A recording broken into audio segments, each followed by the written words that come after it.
મહીસાગરના સતરામપુરમાં ઈ-કેવાયસી માટે વહેલી સવારથી લાઈનો લાગી ગઈ છે, ત્યારે મામલતદાર કચેરીએ ઈ-કેવાયસી માટે અરજદારોની લાઈન લાગી જતા લોકોએ હાલાકીનો પરિવાર સામનો કરવો પડી રહ્યો છે।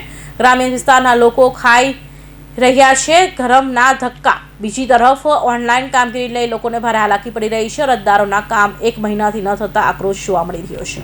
ઈ-કેવાયસી કરવા માટે રેશન કાર્ડમાં નોંધાયેલા સભ્યના આધાર નંબર રેશન કાર્ડમાં સિદ્ધ થયેલા હશે એવા સભ્યો એપ દ્વારા ઈ-કેવાયસી કરી શકશે। રેશન કાર્ડમાં જે સભ્યના આધાર નંબર સિદ્ધ થયેલા ન હોય તેઓ પોતાના રહેઠાણ વિસ્તાર મુજબ સંબંધિત ઝોનલ કચેરી કે તાલુકા મામલતદાર કચેરીનો રૂબરૂ સંપર્ક સાધી રેશન કાર્ડ તથા આધાર કાર્ડ શીટ કરવાની શકાય છે।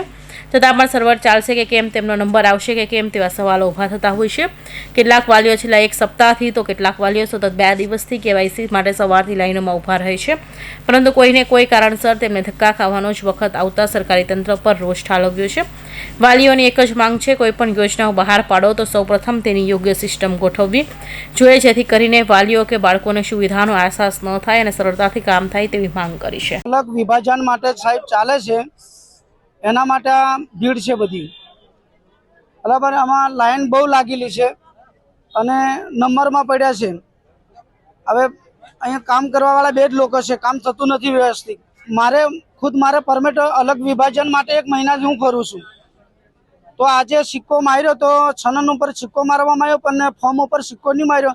અહીંથી પાછો ધક્કો, બારી પરથી ધક્કો પાછો પેલી બાજુ આવેલો કે 4 વાગે સાહેબ આવશે મામલતદાર સાહેબ, તો આવજો તમે એમ કરીને કીધું। 7 વાગ્યાથી આવ્યો છું, મનીષાબેન માનસિંહનું નામ કમી કરવા માટે આવ્યો છું। 25 દિવસથી રખડું છું, કમી થયું નથી।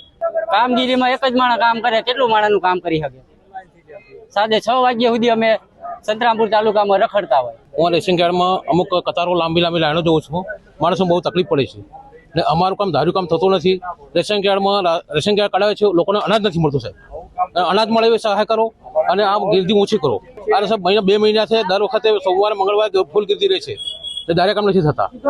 3 દિવસથી હું ધક્કા ખાઉં, બીજાને સહારો લઈને આવું, પણ મારું કામ થતું જ નથી। આ મારા આધાર કાર્ડનો નંબર બદલાવાનો, કેવીસી કરવાનો। 3 દિવસથી હું ધક્કા ખાઉં, મને દેખાય નહીં આંખે, તો બીજાને લઈને આવું સાહેબ, તો મારે થતું જ નથી કામ।